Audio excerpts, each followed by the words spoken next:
Jo, počkej ještě. Jo. Pořádek. To je jenom garáž, no. To je nejobydlenější část asi zatím. Tohle se bude hodit. Koupili jsme barák u Ostaše a nějak tak to chceme zrekonstruovat. No, doufáme, že tam se usadíme na celý život. No.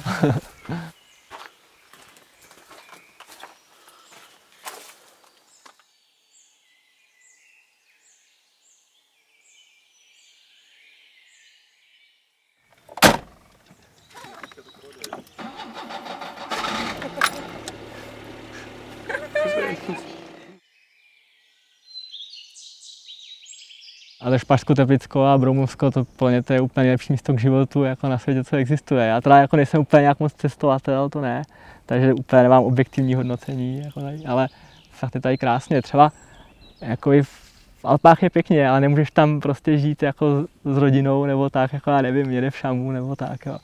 To tady prostě máš skály v baráku a zároveň prostě ti normálně můžeš chodit do práce a můžeš tady vychovat děti, kteří mají blízko školu a hudebku a tak.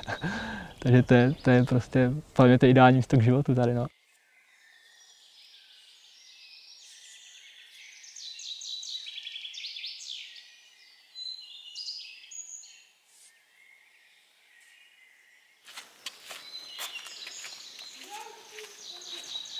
Nacházíme se v Teplických skalách a nalezeme cestu Prásknutí bičem od Míry Šmída a Ládi Šolce, což je varianta cesty Bič od Bohumila Sýkory.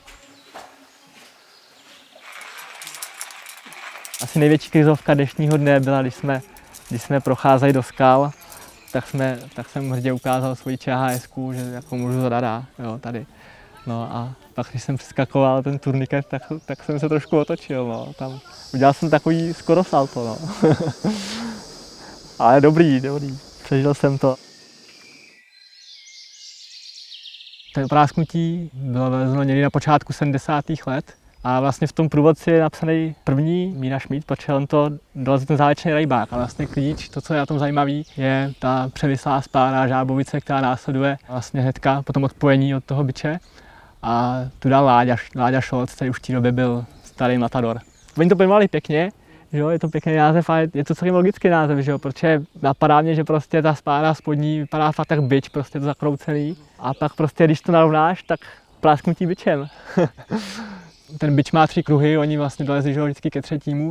a od něj prostě jistili, že jo, takže to muselo být docela nářez, no. Sice asi jako, byli na to zvyklí, uměli dělat proklus, ale s tehdejšíma lanama a takhle prostě vlastně, když měli vytočenýho málo lana, viď, tak jako, no, to je docela zajímavý, no. Mistři, vaše cigareta. Není moc velká na mě složí, ne? Pálíš, to utnáš?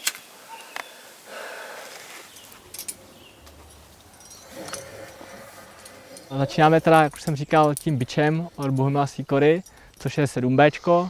No, dá se začít, jako tady to principálně jak se začne, že jo, buď to z té příčky, nebo úplně zleva, nebo ze spoda.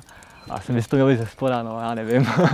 Možná by to mohlo být i lehčí, ale zase na druhou stranu, já jsem člověk, který je hodně ovlivněný tím, jak je to jištěný, takže prostě je to jištěný krásně, jsou tam 3 kruhy, pod tím máme ještě erárku, že jo, takže jakoby člověkovi je pěkně, píská si.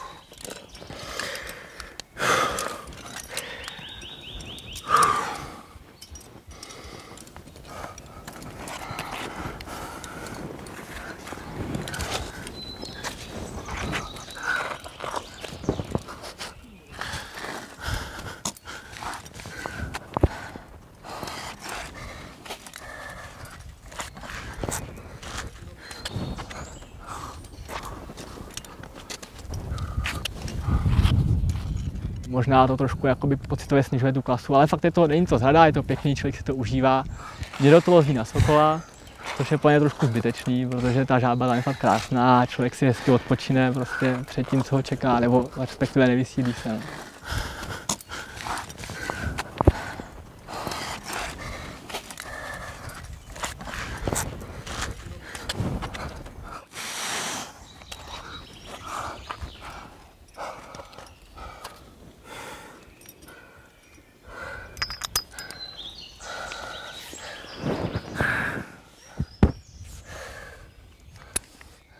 Pak když teda dolezeme ten bič nad tím třetím kruhem, tam se dostane takovým bloku, který tak trošku duní. A tam dodá doprava smyčky, pak tam ještě jsou pěkný solidní hodiny.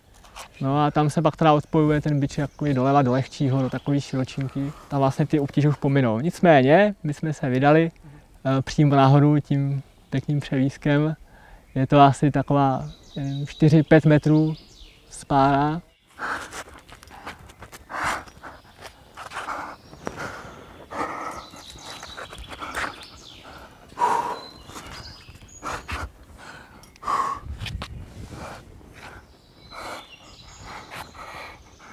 Ty vole!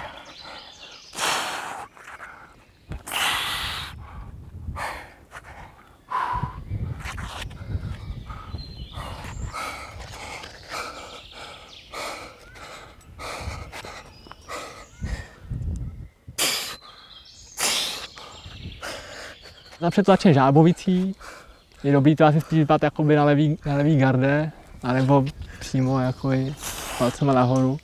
A není tam jakoby žádná šílená zrada, to ne, jo, ale trošku to pracuje ten rozměr, jo. Občas většinou to je žába, občas to trošku rozšíří, občas trošku zúží, jo, takže, jakoby, ale tak jak to člověk vidí, tak to asi je, no.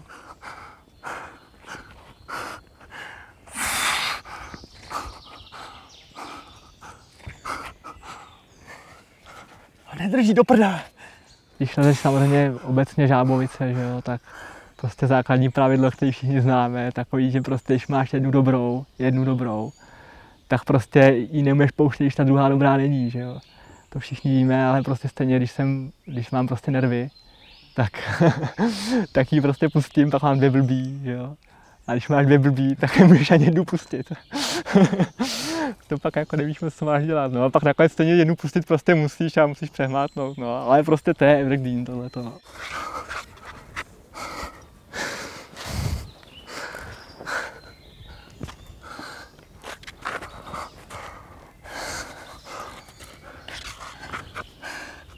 No, tak já jsem samozřejmě hrozný srab, že jo, takže pro mě ty obtíže spočívají prostě v tom, že se prostě bojím hrozně, jo, ale asi objektivně ty obtíže spočívají v tom, že to je prostě silový, no, že to je silový, ale to já jakoby pocituju ten strach, no, a jak si to užije, fakt tam není žádná zrada, je to pěkný, no.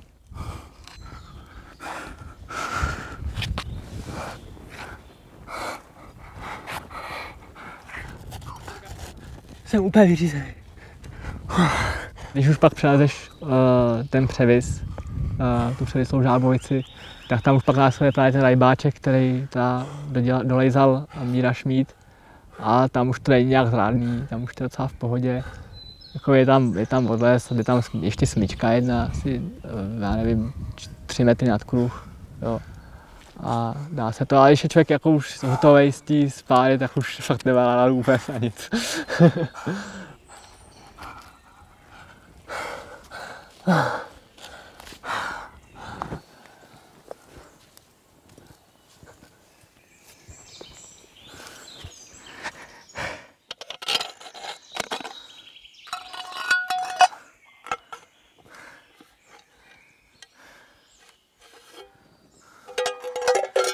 A poslední 22. prásknutí samozřejmě.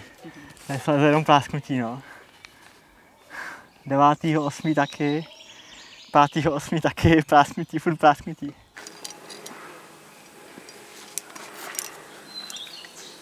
Já celkově tak moc spolujezdců nemám, já většinou lezu s holkama, takže to je takový srandovní, no. Tady, když lezu s holkama, tak člověk musí být citlivý, že jo. To jako musí vědět, co se hodí a co se nehodí, no.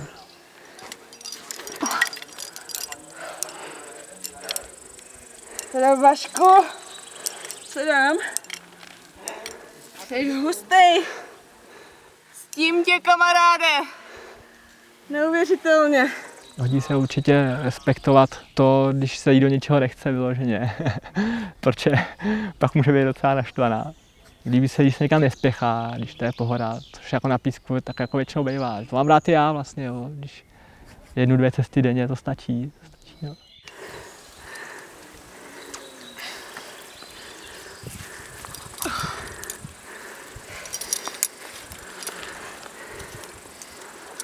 Kamaráde.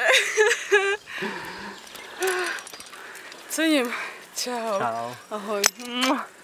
Super. Já spadneš ještě. Úžasný. Neuvěřitelný. Ale tuhle cestu bych doporučil úplně každému, kdo má slušnou žábu, jo, a má sílu. Když uděláš 8 zhybů, tak to prostě dáš. A možná člověk bude trošku slabší, když má trošku víc morálu, dá se to jako nahradit. No.